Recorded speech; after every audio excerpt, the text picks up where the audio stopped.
ഗർഭിണികൾക്കും കുട്ടികൾക്കും ആയുർവേദം എത്രത്തോളം പോസിറ്റീവ് ആണ്?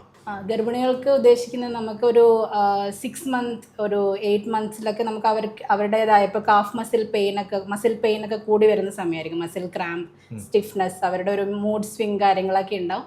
അതിനായി നമ്മൾ ഡെൽമയിൽ തന്നെ പ്രൊവൈഡ് ചെയ്യുന്നുണ്ട്. കാലിലെ ഏരിയയിൽ മസാജസ്, പിന്നെ ഷോൾഡർ ഏരിയയിൽ ആ സ്റ്റിഫ്നെസ് ഒക്കെ ഒന്ന് മാറ്റാനും റിലാക്സ് ചെയ്യാനൊക്കെ ആയിട്ട് ഹെഡ് മസാജ് കാര്യങ്ങളൊക്കെ നമുക്ക് കൊടുക്കാം.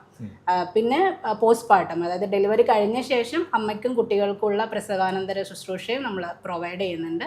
അതിൽ എന്തൊക്കെയാണെന്ന് വെച്ചാൽ അമ്മയ്ക്കായിട്ടുള്ള കഷായം, അരിഷ്ടങ്ങൾ, ലേഹ്യങ്ങൾ, പിന്നെ ഓയിൽ, നമ്മൾ മസാജിന് ഉപയോഗിക്കുന്ന ഓയിൽ, കുട്ടിക്ക് അതായത് മസാജ് അഭ്യംഗം എന്നാണ്, കുട്ടിക്ക് ഉപയോഗിക്കുന്ന ഓയിലുകൾ എല്ലാം നമ്മൾ പ്രൊവൈഡ് ചെയ്യും. എന്നിട്ട് ഒരു 7 to 21 ഡേയ്സിന് അവർ ഏതാ ചൂസ് ചെയ്യുന്ന വെച്ചാൽ ബെറ്റർ ഒരു 21 to 28 ഡേയ്സ് എടുക്കുന്നതാണ്. അതിൽ നമ്മളിത് ഇൻക്ലൂഡ് ചെയ്ത് ചെയ്യുന്നതാണ്. അമ്മയ്ക്കുള്ള ഒരു ഫുൾ ബോഡി മസാജ് കാര്യങ്ങൾ. പിന്നെ പെയിൻ അനുസരിച്ച് ഇപ്പോൾ ബാക്ക് പെയിൻ ഒക്കെ കൂടുതലായിരിക്കും, കോമൺ ആണ് ആ ഒരു സമയത്ത്. അപ്പോൾ ബാക്ക് പെയിനിൽ വേണ്ട രീതിയിൽ കിഴികൾ കൊടുക്കും.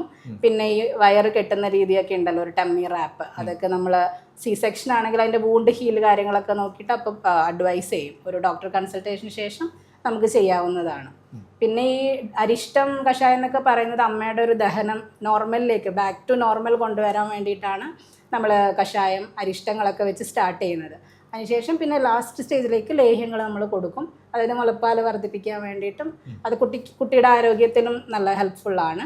പിന്നെ കുട്ടിയുടെ സ്കിൻ കണ്ടീഷൻ അനുസരിച്ച് നമ്മൾ ഒരു ഏലാതികേരം, നാൽപ്പാമരാതി അതൊക്കെ വെച്ചാണ് കുട്ടിയുടെ ഓയിൽ മസാജ് കാര്യങ്ങൾ വരുന്നത്. അപ്പം ഇത്രയൊക്കെ പറഞ്ഞപ്പോഴേ ഇത് ഒരു നമുക്ക് സ്വാഭാവികമാണ്, ഡെലിവറി കഴിയുമ്പോഴേക്കും ഇവിടെ പലപ്പോഴും അമ്മയെ കൊണ്ട് നിർത്തുക അല്ലെങ്കിൽ നമ്മുടെ ഗ്രാൻഡ്മയെ കൊണ്ട് നിർത്തുക, അങ്ങനെയാണ് ഈ പൊതുവെ ചെയ്യുന്നത്. അപ്പം അത് പൊതുവെ എന്തിനാ കൊണ്ടുവരുന്ന അവർക്ക് ഈ കെയർ കൊടുക്കാൻ വേണ്ടി. അപ്പം അത്തരം സംവിധാനം നമ്മള് നാട്ടിൽ കിട്ടുന്നതും അതിനൊത്ത രീതിയിൽ തന്നെ നമ്മളിവിടെ ദുബായിൽ നമ്മളെ GCC കൺട്രീസിൽ നമ്മൾ പ്രൊവൈഡ് ചെയ്യുന്നുണ്ട്. അപ്പോൾ തനതായ രീതിയിലുള്ള ആയുർവേദ പോസ്റ്റ്പാർട്ടം നമുക്ക് എന്തൊക്കെ ചെയ്യാൻ പറ്റും അതൊക്കെ നമ്മൾ പ്രൊവൈഡ് ചെയ്യുന്നത്. അപ്പോൾ ഇത്രയും പറഞ്ഞപ്പോഴേ നമുക്ക് ഒന്നുകൂടെ ഒരു പാട്ടിലോട്ട് പോയാലോ? ഓക്കെ, ഏറെ മോന്തിയായിട്ടുള്ളൊരു മധുരമിടാ ചായയിൽ പങ്കുചേരുവാൻ വന്നൊരു മധുരമുള്ള വേദനെ, ഏറെ മോന്തിയായിട്ടുള്ളൊരു മധുരമിടാ ചായയിൽ പങ്കുചേരുവാൻ വന്നൊരു മധുരമുള്ള വേദനെ, കാലുമേലെ കാലു കേറ്റി സോഫയിൽ ഇരുന്നു നീ, കാലുമേലെ കാലു കേറ്റി സോഫയിൽ ഇരുന്നു നീ, മേനിയാകെ കോളു കേറ്റി ഒരേറെ നോട്ടം കൊണ്ടിന്നലേ. Thank you. കൊള്ളാം, പാട്ട് കൊള്ളാം. ആയുർവേദ ഡോക്ടർ ആണെങ്കിലും നന്നായി പാടുന്നുണ്ട്. അപ്പം മൾട്ടി ടാലന്റ് ആയിട്ടുള്ള ഒരാളാണല്ലേ? ഓ, അങ്ങനെ.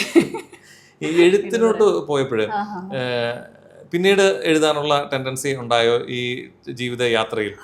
അതാണ് സത്യം പറഞ്ഞാൽ നമ്മളിപ്പോൾ ഒന്ന് സ്റ്റക്കായിരിക്കുക. നമ്മളെ ലൈഫും നമ്മളെ വർക്ക് എല്ലാം കൂടെ ഒന്ന് ബാലൻസ് ചെയ്ത് കൊണ്ടുപോകുമ്പോൾ അതിനായിട്ടുള്ളൊരു ടൈം നമ്മൾ കണ്ടെത്തണം എന്നാണ്.